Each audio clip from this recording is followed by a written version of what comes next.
Ahojte, takže dnes trošku iná téma.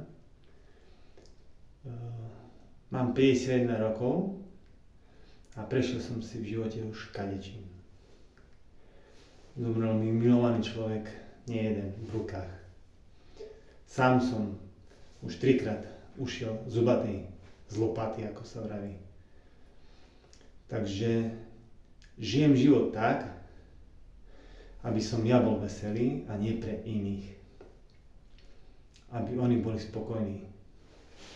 Takže nehováram, nezosmiešňujem, neponižujem, dokonca si robím sám srandu zo seba, nie z niekoho iného.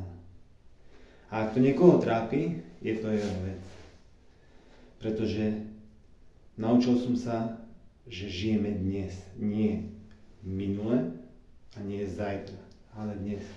Ja som pripravený zomrieť kedykoľvek, pretože som si už prešiel kadečím a žijem naplno, ako sa vraví.